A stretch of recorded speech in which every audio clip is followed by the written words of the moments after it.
Huge protests in Iran have galvanized exiled foes of the authorities, but despite their hatred of the ruling clerics, a bitter schism dating to before the 1979 Islamic Revolution still afflicts the leading opposition factions. Our next report on the same. Huge protests in Iran have galvanized the country's exiled opposition. But there's a bitter and long-standing divide between the two main factions, united though they may be in hating the ruling clerics. Here's Sanam Vakil of London's Chatham House.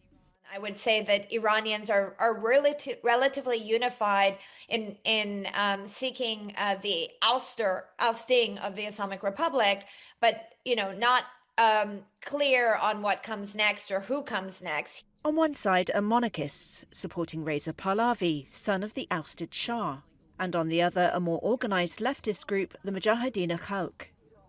The split dates back to before the 1979 Islamic Revolution. So how popular are they on Iran's streets?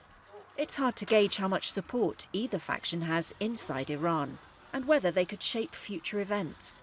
Diplomats and analysts say they've got more support among Iranians abroad than in the country. Some demonstrators have chanted support for Pahlavi, who has encouraged the protests from his base in the United States. "Do not abandon the streets," he said in a recent address.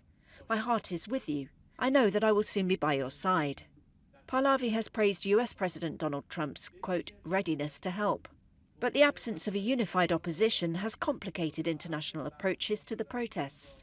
And even while considering airstrikes, Trump has questioned Pahlavi's sway. He represents nostalgia of the past. He is an alternative to what they currently have, but might not be the #1 choice for people inside Iran.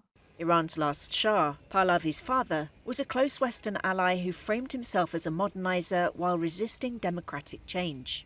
Under him, the gap between rich and poor widened. Iran watchers have mixed views over whether the supportive chants show Pahlavi's importance is growing, or simply reflect the absence of other known opposition figures. The Mujahideen-e-Khalq, or MEK, opposes the Islamic Republic and the Pahlavi monarchy. Its de facto leader is Maryam Rajavi. The MEK blends leftist and Islamist ideas, and it carried out bombings inside Iran before and after the revolution. Reuters has seen no evidence of public support for the MEK in the latest protests, though they say they have a widespread and active support base in Iran. Vakil says no organisation has been built that can bring together Iranians from all walks of life.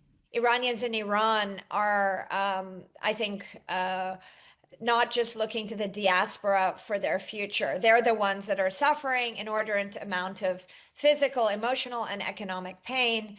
And there are plenty of activism and ideas and agency that exists inside the country.